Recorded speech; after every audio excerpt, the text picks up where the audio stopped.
নমস্কার, কেমন আছেন সবাই? আমি জুই পম্পিস কুকিং চ্যানেলে আপনাদেরকে আবার স্বাগত জানাই। এটা কি বলো তো? ঘি। আজকে বানিয়েছিলাম ঘি। তো এই দেখো, এই দুধটা আমি কালকের দুধ গামলায় ঢেলে ফ্রিজে রেখে দিয়েছিলাম, কাঁচা ননিটা তুলব। এ দেখতে পাচ্ছ কি সুন্দর ওপরে ননিটা আলগা হয়ে আসছে।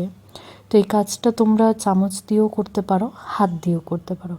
তো আমি এখানে হাতটা ধুয়ে নিয়েছি, তো আমি হাত দিয়ে তুলে নিচ্ছি। হাত দিয়ে আমার কাছে বেশ ভালো মনে হয় তোলা। তো আমি এখানে হাত দিয়ে তুলে নিলাম সুন্দর করে, যা অল্প ছিল যতটুকু তোলা যায় সেরকম করে তুলে নেব। এখানে 1 লিটার দুধের তুলেছি, এই 1 হাতা মতো উঠেছে। তো এই দেখো, এরকম বাটিতে 1 বাটি জমা করেছি প্রায় 15 দিনের। তো এখানে ঢেলে নেব। খুব সহজ পদ্ধতিতে ঘি, অনেক রকমভাবে ঘি তৈরি করা যায়, এটা তার মধ্যে খুব সহজ। তো এখানে আমি ননিগুলো এখানে কাঁচা দুধের ননিটা ঢেলে নিয়েছি। তো এখানে আমি কড়াইটাও বসিয়ে দিয়েছি, গ্যাসটাও জ্বালিয়ে দিলাম।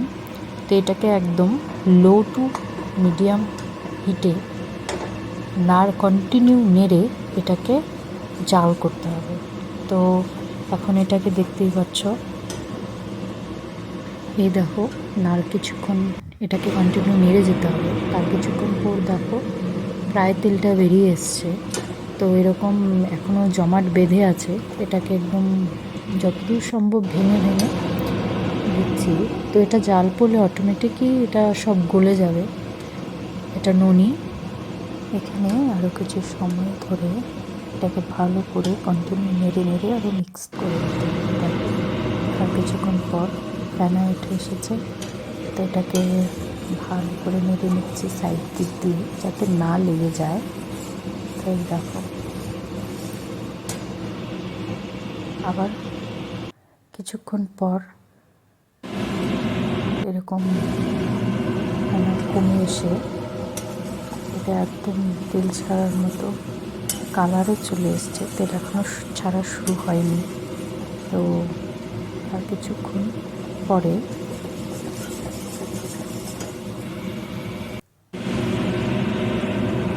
তেলটাই ছাড়া শুরু হয়ে গেছে। তো এটাকেও ভালো করে নেড়ে নেড়েই জাল দিতে হবে, খুব কম হিটে। তো হিটটাই দেখো আমার একদম লোতে আছে, এটা আমার হাই ফ্লেম, আর এটা মিডিয়াম, একদম লো।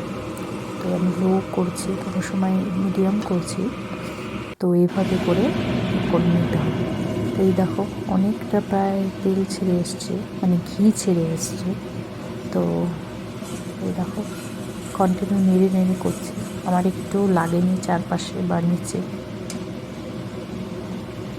তো এরকম আলতো হাতে নেড়ে নেড়ে এটাকে আস্তে আস্তে করতে হবে। দেখো অনেকটাই ঘিটা বেরিয়ে এসছে, ক্লোজ ভিউ দেখে নাও। তো এরকম করে ঘি বানালে একদম সহজ পদ্ধতিতে তৈরি ঘি। তো এইভাবে অবশ্যই তোমরা ট্রাই করবে। আর শুধু একটাই, ঘিটা জমিয়ে রেখে তুলতে হবে কিছু সময় ধরে। তো সেটাই, বাকি জাল করলেই তৈরি। তো এই দেখো অনেকটা বেরিয়ে এসছে আমার। এভাবে বানালে গন্ধটা বেশ সুন্দর আসে। তো আমার এখন এই অবস্থায় ঘর পুরো মমো করছে গন্ধে। তো এই দেখো হয়ে গেছে, ফেনা উঠে এসছে। তো আমার যে ঘিগুলো বেরিয়েছে সেগুলো কালো হয়ে এসছে।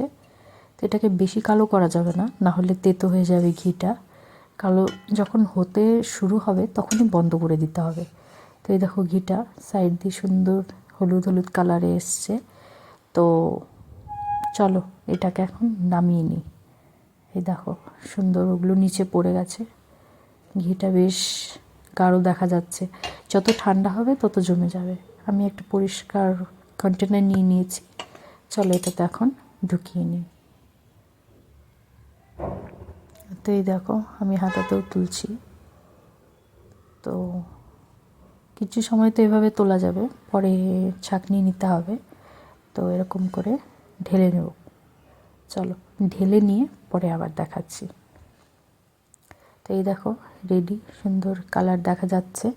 তো আপনারাও ট্রাই করবেন, করে আমাকে অবশ্যই বলবেন কেমন হলো ঘিটা আর সেন্ট কেমন হলো।